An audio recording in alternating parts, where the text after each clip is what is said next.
Menertawakan dunia persilatan. Xiao Jianghu. Audiobook, novel silat. Cerita, Jin Yong. Jilid 86. Karena tidak khawatir lagi terhadap serangan senjata rahasia musuh, Xiang Wentian terus berlari dengan cepat. Setelah melewati 2 lembah, ia berkata, "Kita sudah sampai." Usai berseru demikian, orang tua itu menghela napas lega, lalu bergelak tawa, sangat gembira. Maklum, jarak yang ditempuh hanya belasan kilo untuk mencapai tempat aman tersebut, namun harus menghadapi berbagai macam mara bahaya. Tadinya ia tidak dapat memastikan apakah dapat meloloskan diri dari para pengeroyok yang mengejar tanpa henti itu atau tidak. Sewaktu memandang ke sekeliling, mau tidak mau Ling Huchong merasa khawatir. Ternyata di depan terbentang balok batu sempit yang di bawahnya terdapat jurang tak terhitung dalamnya. Balok batu itu membentang ke depan dan hanya beberapa meter saja yang dapat terlihat, karena sebagian tertutup kabut tebal. Entah sampai di mana ujung balok yang satu lagi berada? Tanpa henti itu atau tidak. "Adik cilik," kata Xiang Wentian dengan suara lirih, "di tengah kabut putih itu terdapat rantai besi. Kau jangan sembarangan melangkah." "Baik," jawab Ling Huchong. Dalam hati ia bertambah khawatir, dan berpikir, balok batu ini lebarnya hanya beberapa puluh senti, sedangkan jurang yang ada di bawahnya begitu dalam. Benar-benar sangat berbahaya. Apalagi di depan sana balok batu diganti rantai besi. Dengan kemampuanku saat ini rasanya sulit bagiku untuk melewatinya.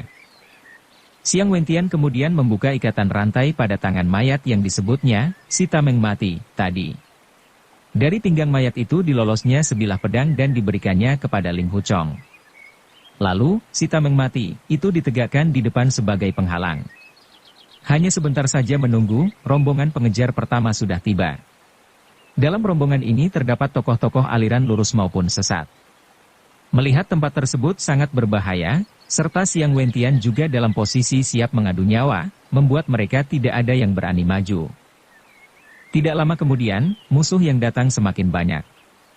Mereka berkerumun di tempat yang berjarak beberapa meter sambil mencaci maki.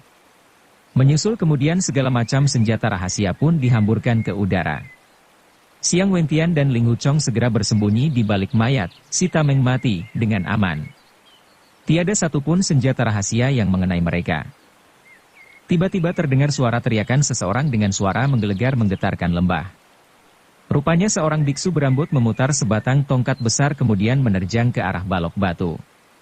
Tongkatnya yang besar begitu mendekat lantas menebas ke arah pinggang Xiang Wentian. Dengan merendahkan tubuhnya, Xiang Wentian berhasil menghindari ayunan tongkat itu, sehingga serangan lawan hanya lewat di atas kepalanya. Xiang Wentian kemudian balas mengayunkan rantainya untuk membelit kaki lawan.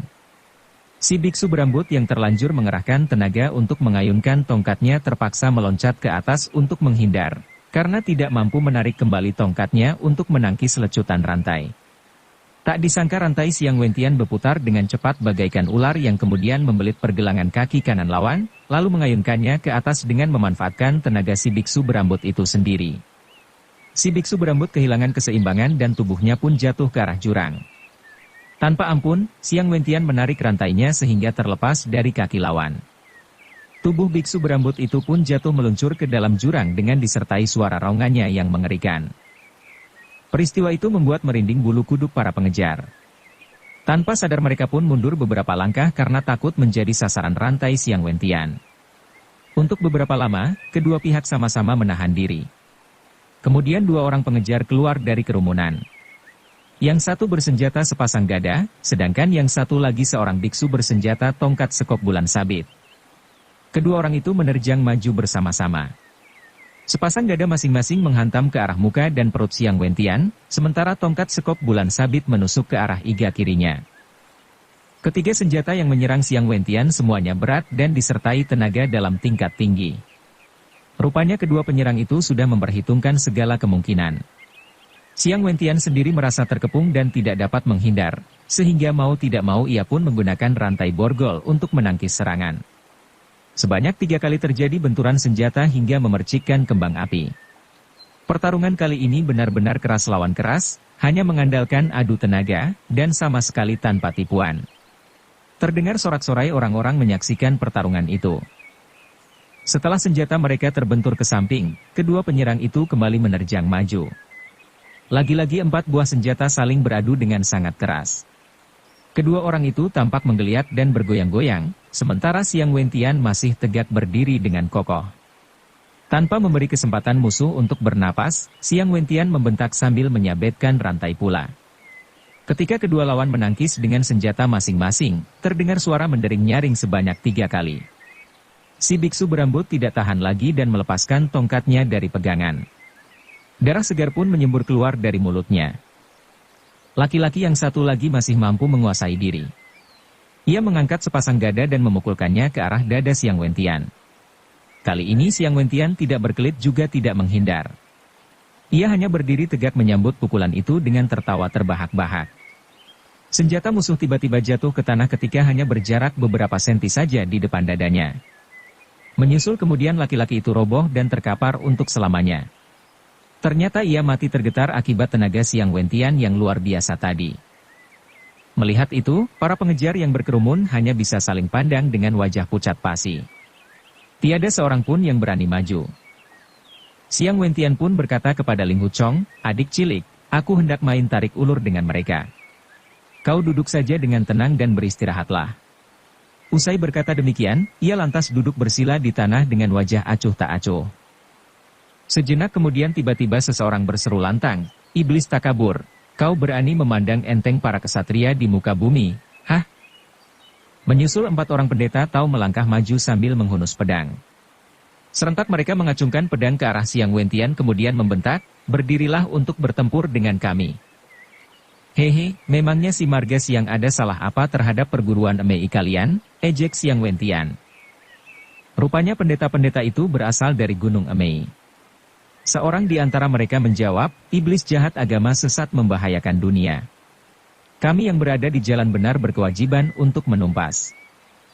Indah sekali kata-kata iblis jahat agama sesat membahayakan dunia dan harus dibasmi. Di belakang kalian ada banyak anggota aliran sesat. Kenapa tidak kalian tumpas sekarang saja? Balas Xiang Wentian sambil tertawa terkekeh-kekeh. "Gembongnya harus ditumpas lebih dulu," sahut pendeta itu. Xiang Wentian masih tetap duduk bersila sambil menengadah ke langit. Ia menjawab dengan nada sinis, "Oh, ternyata begitu. Benar juga, benar juga." Tiba-tiba saja ia meloncat bangun dan membentak keras. Rantainya bagaikan ular hidup yang berusaha membelit kaki keempat pendeta itu. Serangan mendadak tersebut sangat cepat dan ganas. Namun keempat pendeta itu adalah jago pilihan perguruan Emei. Mereka tahu bagaimana harus menahan sambaran rantai musuh.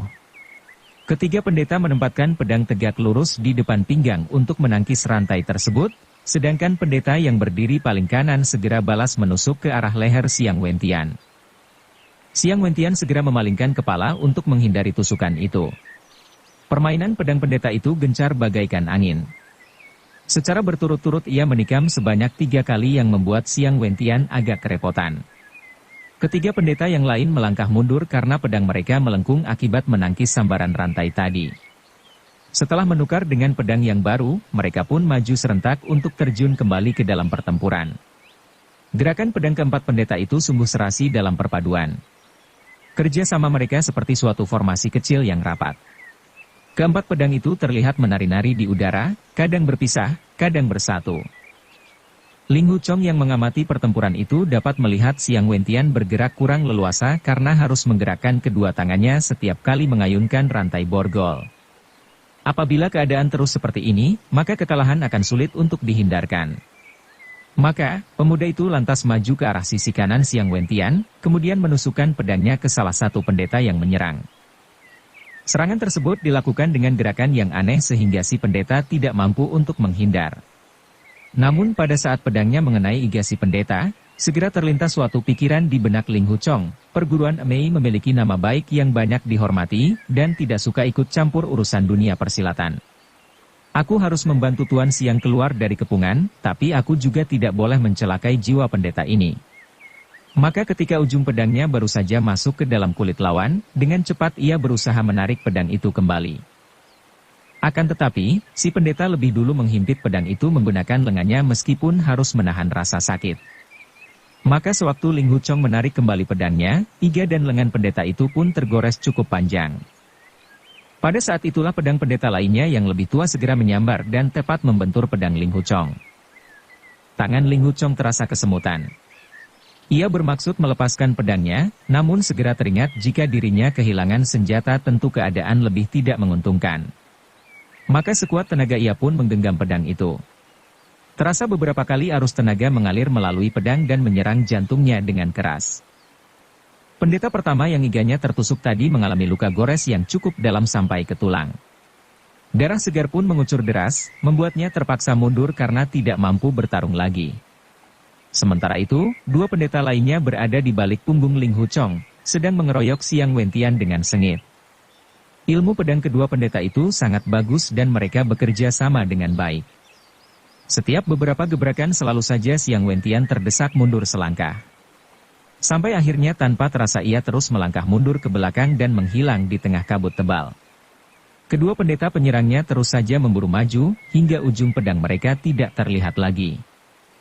Tiba-tiba salah seorang pengepung berteriak, "Awas, ada jembatan rantai besi." Akan tetapi terlambat sudah. Bersamaan dengan teriakan itu terdengar jeritan ngeri kedua pendeta tadi. Tubuh mereka terseret ke depan oleh kekuatan Xiang Wentian dan dalam sekejap sudah menghilang di dalam kabut. Kemudian terdengar suara jeritan mereka yang mengerikan, menurun ke bawah dengan cepat dan sekejap saja sudah tidak terdengar lagi. Rupanya kedua pendeta itu telah jatuh ke dalam jurang gelap. Xiang Wentian terbahak-bahak dan muncul kembali dari balik kabut tebal. Namun tawanya langsung berhenti ketika melihat Ling Huchong berdiri terhuyung-huyung hampir roboh menghadapi serangan bertubi-tubi lawannya. Ternyata pendeta dari perguruan Emei itu sempat melihat bagaimana kehebatan ilmu pedang Ling Huchong saat bertempur di halaman gardu tadi. Memang dalam ilmu pedang, ia merasa tidak mampu menandingi Ling Huchong, tetapi dalam hal tenaga dalam ternyata pemuda itu biasa-biasa saja. Maka, dalam pertarungan kali ini si pendeta segera mengerahkan tenaga dalam melalui pedangnya untuk memukul jatuh Ling Huchong. Jangankan dalam keadaan sekarang, sekalipun Ling Huchong belum kehilangan tenaga dalam, tetap saja ia bukan tandingan jago Emei tersebut yang sudah berlatih selama lebih dari 30 tahun. Untung saja hawa murni dalam tubuh Ling Huchong berlimpah ruah, dan dapat digunakan untuk menahan serangan tenaga dalam dari lawan. Hanya saja hawa murni tersebut tidak dapat dikendalikan, membuat darah bergolak hebat sehingga mata pun berkunang-kunang dan pikiran menjadi kacau. Pada saat itulah tiba-tiba ia merasa titik Dazui di bagian punggung seperti dialiri suatu arus hawa panas yang membuatnya mampu menahan serangan musuh. Ternyata Xiang Wentian telah datang dan membantunya menyalurkan tenaga dalam tingkat tinggi menghadapi si pendeta. Anehnya, Ling Huchong merasakan tenaga dalam Xiang Wentian ternyata tidak digunakan untuk membalas serangan musuh. Sebaliknya, tenaga musuh terasa mengalir menuju ke bawah, dari lengan ke pinggang, lalu menelusur ke bagian kaki dan akhirnya lenyap ke dalam tanah. Si pendeta merasa terdesak. Ia pun menarik pedangnya sambil melompat mundur sambil berteriak, "Jurus penyedot bintang! Jurus penyedot bintang!" Mendengar jurus tersebut, seketika muka para pengejar pun berubah pucat pasi. Hanya jago-jago berusia muda saja yang tidak begitu peduli terhadap jurus tersebut. Bukan karena mereka pemberani melainkan karena tidak kenal apa itu jurus penyedot bintang. Xiang Wentian tertawa dan berkata, "Ya, memang benar ini adalah jurus penyedot bintang. Siapa yang ingin mencoba, boleh maju ke sini." Tetua Sekte Iblis yang bertubuh kurus dan berikat pinggang kuning berkata dengan suara serak, "Sepertinya kau telah bersekongkol dengan Ren. Ren, sebaiknya kita pulang saja, melapor kepada ketua. Biarlah beliau saja yang mengambil keputusan." Para anggota Sekte Iblis serentak mengiyakan, lalu memutar tubuh dan melangkah pergi. Jumlah para penyerang yang ratusan orang itu seketika berkurang separuh lebih. Sementara itu orang-orang dari aliran lurus tampak berbisik-bisik. Sejenak mereka saling berunding, kemudian membubarkan diri. Sampai akhirnya yang tertinggal di situ hanya belasan orang saja. Terdengar seorang di antaranya berseru lantang, "Xiang Wentian, Ling Huchong, ternyata kalian telah berkomplot dengan iblis tua penyedot bintang. Kalian sudah terjerumus semakin dalam, tak bisa diselamatkan lagi. Untuk selanjutnya, kawan persilatan tidak perlu banyak pikir tentang cara yang layak untuk menghadapi kalian. Jika kami terpaksa menggunakan cara-cara tidak jujur, ini juga akibat perbuatan kalian sendiri. Bila terjadi suatu hal nanti, semoga kalian tidak menyesal. Apakah si Marga Siang pernah menyesal? Sahut Siang Wentian sambil tertawa. Kalian lebih dari 100 orang mengeroyok kami berdua, apakah itu terhitung cara yang jujur? Hehe, sungguh menggelikan, sungguh lucu. Belasan orang dari aliran lurus itu kemudian membubarkan diri. Siang Wentian mendengarkan dengan seksama, sampai akhirnya ia yakin kalau semua musuh benar-benar sudah pergi jauh. Dengan suara perlahan orang tua itu berkata kepada Ling Huchong, kawanan anjing itu pasti akan kembali lagi. Siang Wentian sudah lari 1 kali, lari lagi juga tidak masalah. Adik cilik, naiklah ke punggungku. Melihat Siang Wentian berkata dengan sungguh-sungguh, Ling Huchong tidak banyak bertanya lagi. Segera ia menurut dan memeluk punggung orang tua itu. Namun kali ini Siang Wentian bukan membawanya lari, melainkan berjongkok, dengan sebelah kaki perlahan menjulur ke bawah jurang. Ling Huchong terperanjat dengan perasaan cemas, saat melihat Siang Wentian telah mengayunkan rantai dan melilit suatu batang pohon yang tumbuh menonjol pada dinding tebing. Setelah menarik-narik rantai untuk menguji kekuatan pohon tersebut, maka perlahan-lahan Siang Wentian pun turun ke bawah sehingga tubuh mereka berdua tergantung-gantung di udara. Setelah berayun beberapa kali dan menemukan tempat berpijak, Siang Wentian pun menyendal rantainya untuk melepaskan belitan. Ketika rantai itu meluncur ke bawah, pada saat itu pula kedua tangan Siang Wentian sedikit menahan dinding batu sekadar memperlambat daya turun tubuhnya. Kemudian rantai pun diayunkan ke samping untuk membelit pada sepotong batu karang yang mencuat keluar. Dengan demikian tubuh mereka berdua lantas turun lagi belasan meter ke bawah. Dengan cara begitu mereka turun ke bawah jurang. Terkadang dinding karang itu tiada pepohonan, juga tiada batu karang yang mencuat. Maka Siang Wentian lantas menggunakan cara paling berbahaya, yaitu menempel di dinding karang dan membiarkan tubuhnya meluncur ke bawah sampai belasan meter jauhnya. Tapi bila menemukan sedikit tempat yang bisa dipakai untuk bertahan, segera ia kerahkan ilmu saktinya, entah dengan pukulan atau dengan tendangan, untuk memperlambat daya turunnya itu. Perbuatan seperti ini jelas membuat Ling Huchong khawatir dan was-was. Ia merasa cara turun yang demikian itu tidak kalah berbahaya dibanding dengan pertempuran sengit yang barusan terjadi. Tapi karena pada dasarnya ia memiliki sifat pemberani, kapan lagi pengalaman yang aneh dan luar biasa tersebut akan dialaminya. Kalau saja ia tidak bertemu dengan orang aneh semacam Siang Wentian, mungkin dalam 100 kali kehidupan juga tidak akan pernah mengalaminya. Sebab itulah, ketika kedua kaki Siang Wentian sudah menginjak dasar jurang, diam-diam ia merasa kecewa mengapa kedalaman jurang itu tidak bertambah beberapa ratus meter lagi. Waktu ia menengadah, yang terlihat di mulut jurang hanyalah awan putih belaka. Jembatan balok batu sekarang terlihat sangat kecil, bagaikan satu garis hitam yang sangat halus. Tuan Siang. Baru saja Ling Huchong hendak bicara mendadak Siang Wentian sudah mendekap mulutnya sambil menunjuk ke atas. Segera Ling Huchong paham bahwa kawanan musuh yang pergi tadi telah datang kembali. Namun waktu ia memandang ke atas ternyata tidak satupun bayangan musuh yang terlihat. Siang Wentian menarik tangannya dari mulut Ling Huchong, kemudian memasang telinga di dinding karang. Selang sejenak baru ia berkata dengan tersenyum, "Keparat, ada yang berjaga di atas sana, juga ada yang mencari ke segala penjuru." Sejenak ia memandangi Ling Huchong, lalu melanjutkan, "Kau adalah murid perguruan lurus terkemuka, sedangkan si Marga Siang adalah iblis aliran sesat. Kita dari golongan yang berbeda yang saling bermusuhan. Tapi mengapa kau nekat menyelamatkan nyawaku dan harus berhadapan dengan kawan-kawan dari golonganmu sendiri?" Ling Huchong menjawab, "Secara kebetulan saya bertemu dengan Tuan Siang dan bersama-sama menghadapi para kesatria dari aliran lurus dan sesat itu. Saya tidak mati saja sudah beruntung, kenapa Tuan Siang berkata bahwa saya telah menolong jiwa Tuan segala? Hal ini benar-benar omong kosong, begitu," sambung Siang Wentian.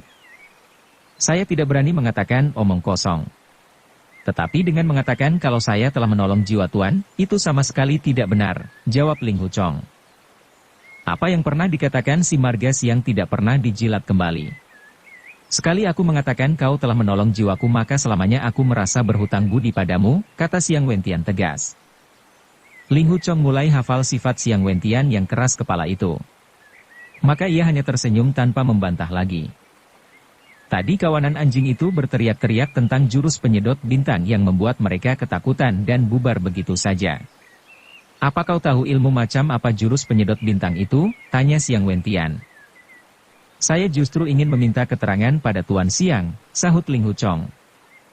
Ah, kau selalu sebut saya, Tuan segala. Terlalu banyak peradatan hanya membuatku kesal mendengarnya, ujar Siang Wentian sambil mengerutkan dahi. Begini saja, kau panggil aku kakak saja, dan aku panggil adik kepadamu. Saya tidak berani, sahut Ling Huchong. Baiklah, aku memang anggota sekte iblis sehingga kau memandang rendah kepadaku, ujar Siang Wentian. Kau memang telah menyelamatkan nyawaku, sedangkan nyawaku ini tidak kuanggap penting. Sekarang, kau justru menghina diriku. Kalau begitu marilah kita berkelahi saja. Walaupun suaranya lirih namun terdengar jelas kalau orang tua itu benar-benar marah. Ling Huchong segera menjawab dengan senyum malu, berkelahi tidak perlu. Aku jelas bukan tandinganmu. Jika kakak Siang sudah memutuskan begitu, adik akan menurut kepadamu. Diam-diam ia teringat pernah menjalin persahabatan dengan Tian Boguang yang merupakan pemerkosa dan penjahat besar. Apa artinya jika ditambah dengan seorang Siang Wentian? Lagi pula orang tua ini sangat gagah berani dan berjiwa kesatria, boleh dikata seorang laki-laki sejati. Justru sifat seperti ini yang paling ia sukai. Setelah bulat tekadnya, ia pun merangkap tangan dan berkata, kakak Siang, terimalah hormat adikmu ini. Siang Wentian terlihat sangat senang. Ia pun tertawa dan berkata, di dunia ini hanya kau seorang yang mengikat saudara denganku. Ingatlah ini baik-baik, adikku. Aku merasa sangat terhormat, jawab Ling Huchong. Menurut kebiasaan dunia persilatan, kalau dua orang mengangkat saudara, maka sedikitnya harus bersumpah saling membantu dalam suka maupun duka dan mengadakan upacara. Kalau tidak ada dupa bisa diganti dengan sejumput tanah. Tapi pada dasarnya mereka berdua sama-sama berwatak merdeka dan tidak suka aturan. Setelah bertempur bersama, keduanya merasa cocok satu sama lain setulus hati sehingga upacara mengangkat saudara yang rumit itu dirasa tak perlu. Yang penting sekali bilang saudara, maka jadilah saudara. Siang Wentian adalah pemuka sekte iblis. Namun di dalam kelompoknya hanya sedikit orang-orang yang ia hormati. Sekarang ia mengangkat seorang adik yang berjiwa kesatria, sudah tentu hatinya sangat gembira. Katanya kemudian, sayang di sini tidak ada arak. Kalau ada entah betapa senangnya bila kita minum 10 atau 100 cawan. Benar, sahut Ling Huchong. Sejak tadi kerongkongan adik sudah terasa gatal. Sekali kakak menyebut arak, rasanya bertambah gatal. Kawanan anjing itu belum pergi. Rasanya kita terpaksa harus berdiam di sini untuk 2 atau 3 hari lagi, kata Siang Wentian sambil menunjuk ke atas. Adik, ketika si hidung kerbau dari Emei itu menyerangmu dengan tenaga dalam, aku pun membantumu dengan tenaga dalam pula. Apa yang kau rasakan saat itu? Rasanya kakak seperti menarik tenaga pendeta itu ke bawah, jawab Ling Huchong. Tepat sekali, seru Siang Wentian dengan senang sambil menepuk paha. Agaknya kau memang sangat cerdas. Kepandaianku tadi adalah hasil ciptaanku sendiri secara tidak sengaja dan tiada seorang pun yang mengetahuinya. Aku memberi nama ilmuku itu sebagai jurus kecil menyedot tenaga ke tanah. Aneh sekali nama jurusnya, ujar Ling Huchong menanggapi. Siang Wentian berkata, jurus tadi kalau dibandingkan dengan jurus penyedot bintang yang asli sungguh bagaikan cebol melawan raksasa. Mendengar nama jurus penyedot bintang disebut, setiap orang persilatan akan menggigil ketakutan, sedangkan jurusku tadi apalah artinya. Maka itu, aku pun memberinya nama jurus kecil saja. Kepandaianku tadi sebenarnya hanya akal-akalan saja. Ibarat mencangkok tanaman, aku meminjam tenaga lawan dan menyalurkannya ke dalam tanah supaya tidak mampu mencelakai kita. Namun, aku sendiri tidak mendapatkan manfaat apa-apa. Lagi pula, jurus tadi hanya bisa digunakan jika musuh yang menyerang kita, dan tidak dapat digunakan untuk menghisap dan menguasai tenaga lawan. Nah, begitu musuh merasakan tenaga dalam yang ia kerahkan merembes keluar dan lenyap, tentu saja ia kaget dan ketakutan. Tapi selang tidak lama tenaganya akan pulih kembali. Aku yakin, sesudah hidung kerbau Emei itu pulih tenaganya, tentu kawanan anjing itu akan kembali mengejar kita, karena mereka mengetahui bahwa kepandaianku menyedot tenaga hanyalah permainan belaka sehingga tidak perlu ditakuti lagi. Biasanya kakakmu ini tidak suka menipu orang, sebab itulah aku tidak pernah menggunakan ilmu ini sebelumnya. Ling Huchong tersenyum dan berkata, Xiang Wentian tidak pernah menipu orang. Tapi hari ini demi menyelamatkan adiknya, terpaksa melanggar pantangannya sendiri. Hehe, siapa bilang aku tidak pernah menipu orang, ujar Xiang Wentian terkekeh-kekeh. Hanya saja terhadap keroco seperti pendeta Songwen dari Emei itu, sebenarnya kakakmu tidak sudi untuk menipunya. Kalau mau menipu harus benar-benar untuk masalah yang penting, yang bisa mengguncangkan langit dan bumi. Sesuatu yang akan diketahui halayak ramai. Kedua orang itu lantas bergelak tawa. Meskipun mereka berusaha meredam tawa supaya tidak terdengar oleh musuh yang berada di atas, namun gelak tawa mereka benar-benar riang tanpa beban. Tidak lama kemudian keduanya merasa lelah. Mereka lalu duduk bersandar pada dinding batu dan memejamkan mata untuk beristirahat. Ling Huchong yang terlalu letih akhirnya tertidur pulas. Dalam mimpinya, ia melihat Yingying membawa 3 ekor kodok panggang di tangan sambil menyapa, apakah kau telah lupa kepadaku? Tidak lupa, seru Ling Huchong. Kau pergi kemana? Tiba-tiba bayangan Yingying menghilang. Ling Huchong berteriak-teriak, jangan pergi. Kau jangan pergi. Aku ingin bicara banyak kepadamu. Tiba-tiba ia melihat bermacam-macam senjata, seperti golok, pedang, tombak, gada, berdatangan hendak membunuhnya. Pada saat itulah ia menjerit dan terbangun. Terdengar suara Xiang Wentian bicara dengan tertawa, kau mimpi bertemu kekasihmu, ya? Banyak sekali yang hendak kau bicarakan kepadanya, bukan? Muka Ling Huchong menjadi merah. Ia tidak tahu igauan apa yang telah didengar oleh Xiang Wentian dalam mimpinya tadi. Adik, kalau kau hendak mencari kekasihmu, maka kau harus menyembuhkan penyakitmu lebih dulu, kata Xiang Wentian. Kalau kau sudah sembuh, barulah kau bisa mencari dia. Aku tidak punya kekasih, sahut Ling Huchong. Lagi pula penyakitku ini jelas tidak bisa disembuhkan. Aku telah berhutang nyawa kepadamu. Meski kita sudah mengangkat saudara, bagaimanapun juga aku tetap merasa tidak enak dan harus membayar hutang 1 nyawa kepadamu. Baiklah, aku akan membawamu ke suatu tempat di mana penyakitmu pasti bisa disembuhkan di sana.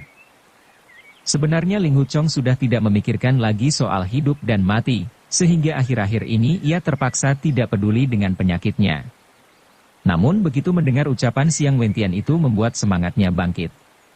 Jika orang lain yang mengatakannya mungkin ia sukar untuk percaya, sedangkan Xiang Wentian ini memang lain daripada yang lain. Seumur hidup, selain Feng Qingyang, ia belum pernah bertemu orang sehebat Xiang Wentian. Bahkan, ia merasa ilmu silat Yu Bukun, gurunya masih di bawah kakak angkatnya tersebut. Maka, begitu Xiang Wentian berkata dengan enteng tentu perkataannya itu memiliki dasar yang jelas. Seketika dalam lubuk hati Ling Huchong timbul sepercik harapan yang menggembirakan. Ia pun berkata dengan gugup, aku. Sampai di sini ia tidak sanggup lagi meneruskan ucapannya. Saat itu bulan sabit telah mengintip di tengah cakrawala. Sinarnya yang jernih tidak mampu menerangi dasar jurang yang gelap gulita itu. Namun dalam pandangan Ling Huchong sekarang, suasana yang ia lihat bagaikan sinar matahari yang terang dan menyilaukan. Kita akan pergi mencari seseorang, lanjut Xiang Wentian. Perilaku orang ini sangat aneh. Jangan sampai dia tahu akan urusan ini. Kalau kau percaya kepadaku, biarlah aku yang mengatur semuanya. Mana mungkin aku tidak percaya, sahut Ling Huchong. Kakak hendak berusaha menyembuhkan penyakitku meskipun hal ini sebenarnya sangat tipis harapannya. Seperti menghidupkan kuda yang sudah mati. Jika aku bisa sembuh, maka aku akan bersujud pada langit dan bumi karena mendapatkan keberuntungan yang tidak terduga. Namun jika aku tidak bisa sembuh, mungkin memang itu sudah sepantasnya terjadi. Xiang Wentian tersenyum dan berkata, adik, kita berdua hidup dan mati bersama, maka tidak sepantasnya aku menyembunyikan sesuatu darimu.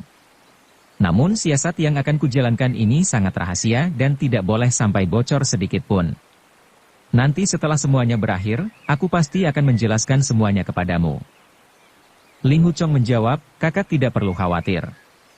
Apapun yang kau perintahkan, aku akan selalu menurutinya. Xiang Wentian menyambung, adik, aku adalah pelindung kanan sekte Mentari dan Bulan, yang dalam pandangan aliran lurus disebut sekte iblis. Tingkah laku kami mau tidak mau akan terlihat aneh dan menyimpang di mata kalian. Aku akan memintamu melakukan sesuatu. Jika ini berhasil, maka akan bermanfaat menyembuhkan penyakitmu. Namun dari awal aku katakan, bahwa aku akan menggunakan dirimu dan membuatmu merasa seperti menelan pil pahit. Ling Huchong menjawab, kau dan aku sudah mengangkat saudara, maka selembar nyawaku ini adalah milikmu. Apa artinya menelan sedikit pil pahit buatku? Bagi saudara yang menjunjung tinggi kesetiakawanan, tidak perlu ada tawar-menawar atau bujuk-membujuk untuk melakukan sesuatu. Xiang Wentian terlihat sangat gembira dan berkata, kalau begitu kita tidak perlu saling berterima kasih? Tentu saja, jawab Ling Huchong mantap. Sejak masuk perguruan Huashan, perasaan Ling Huchong sepenuhnya tercurah kepada Yuling San seorang. Hubungannya dengan Lu Dayou memang akrab, namun ia hanya menganggap adik keenamnya itu sebagai adik seperguruan belaka. Barulah sekarang ini ia bertemu Xiang Wentian dan menemukan arti kesetiakawanan yang sesungguhnya. Baru saat ini ia merasakan semangat, persahabatan sampai mati, siap menyerahkan nyawa untuk sahabat. Memang ia baru mengenal Xiang Wentian dan hanya sedikit tahu tentang latar belakang dan sifat kakak angkatnya itu. Tentu saja ini sangat berbeda dengan bagaimana ia mengenal si Daisy, Gao Genming, atau adik-adik seperguruannya yang lain. Namun karena hatinya dipenuhi rasa kagum dan merasa senasib dengan orang tua itu, sehingga perasaan rela mati demi sahabat pun muncul dengan sendirinya. Paha-paha kuda itu jatuh di mana, ya? Kata Xiang Wentian sambil menjulurkan lidah dan menjilat-jilat bibirnya. Sialan, aku sudah membunuh banyak anjing, tapi tak satu pun kelihatan bangkainya. Ketika melihat raut wajahnya, Ling Huchong paham bahwa Xiang Wentian ingin mencari mayat untuk dimakan. Meskipun ia terkejut, namun tidak berani banyak bicara. Maka, ia pun memejamkan mata dan melanjutkan tidur. Keesokan paginya, Xiang Wentian berkata, adik, di sini hanya ada rumput dan lumut. Tidak ada benda lain yang bisa dimakan. Kalau kita bertahan di sini, maka kita harus mencari mayat untuk dimakan. Orang-orang yang kemarin jatuh ke dasar jurang ini sudah tua semua dan lihat-lihat. Kurasa kau tidak akan berselera memakannya. Ling Huchong buru-buru menjawab, aku tidak punya selera makan sedikit pun. Xiang Wentian tertawa dan berkata, kalau begitu kita harus mencari jalan untuk keluar dari sini. Aku akan mengubah penampilanmu lebih dulu. Orang tua itu kemudian pergi mencari lumpur dan mengoleskannya ke wajah Ling Huchong. Kemudian ia mengusap dagu sambil mengerahkan tenaga dalam. Seketika janggutnya pun rontok semua. Setelah itu kedua tangannya meremas-remas kepala dan dalam sekejap seluruh rambutnya yang beruban itu pun rontok bersih sehingga kepalanya kini terlihat botak licin. Melihat wajah Xiang Wentian berubah dalam waktu sekejap, Ling Huchong merasa geli sekaligus kagum. Xiang Wentian kemudian memungut segenggam tanah liat untuk menambal hidungnya sehingga bertambah besar. Kedua pipinya juga dibuat lebih tembam. Sekarang biarpun kawan sendiri yang melihatnya dengan seksama tetap saja sukar untuk mengenalinya lagi. Begitulah, mereka lantas mencari jalan keluar dari lembah jurang itu. Xiang Wentian menyembunyikan kedua tangannya di dalam lengan baju yang longgar untuk menutupi borgol dan rantai yang mengikat pergelangan tangannya. Asalkan tidak mengangkat tangan tentu tidak ada orang yang tahu bahwa si gundul gemuk tersebut adalah Xiang Wentian yang gagah perkasa. Setelah menyusur kian kemari di tengah lembah, melewati tengah hari mereka menemukan satu pohon persik di suatu tanjakan. Meskipun buah persik itu masih hijau dan rasanya masih sepat, tapi karena terlalu lapar mereka tidak banyak berpikir lagi. Segera mereka pun melahap buah-buahan itu sampai kenyang. Sesudah beristirahat sebentar, mereka maju lagi ke depan. Menjelang petang, akhirnya Xiang Wentian berhasil menemukan suatu jalan keluar. Hanya saja mereka harus melintasi suatu dinding tebing yang curam dan beberapa puluh meter tingginya. Dengan menggendong Ling Huchong, Xiang Wentian pun memanjat ke atas.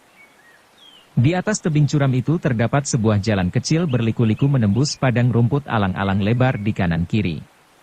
Walaupun suasana di situ sangat sunyi tapi sudah jauh lebih aman daripada berada di dasar lembah yang curam tadi. Tanpa sadar, mereka berdua pun menghela napas panjang. Esok paginya mereka berdua berjalan menuju ke arah timur.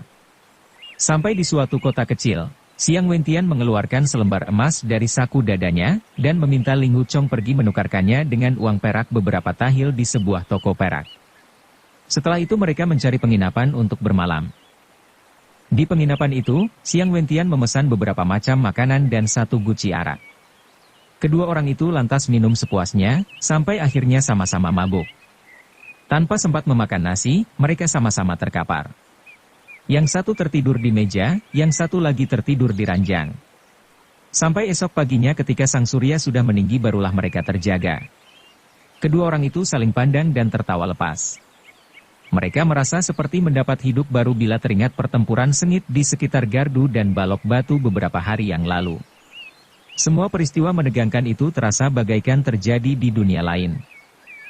"Adik, kau tunggu di sini, aku akan keluar sebentar," kata Siang Wentian.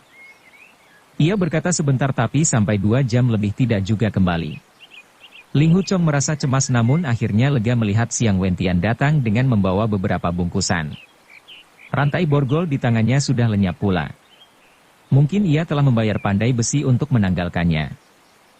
Ketika Siang Wentian membuka bungkusan itu, ternyata isinya pakaian-pakaian yang bagus dan mewah. Ia berkata, "Kita berdua akan menyamar sebagai saudagar kaya. Semakin dermawan semakin baik." Mereka berdua lantas berganti pakaian sehingga penampilan keduanya kini berubah.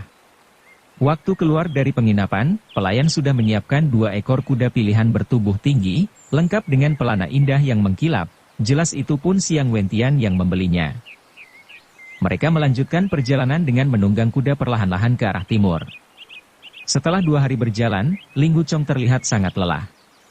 Siang Wentian lantas menyewa sebuah kereta besar untuknya.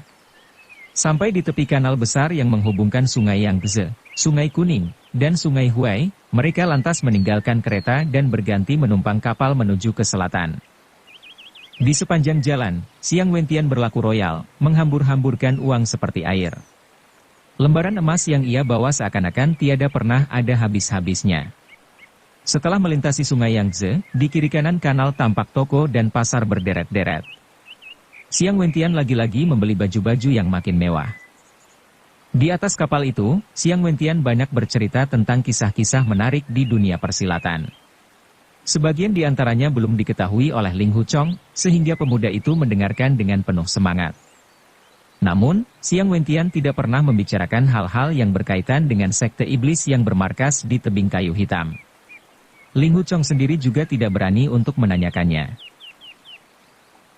Bersambung ke jilid 87. Dukung kami dengan subscribe, follow, like, komen dan share. Terima kasih.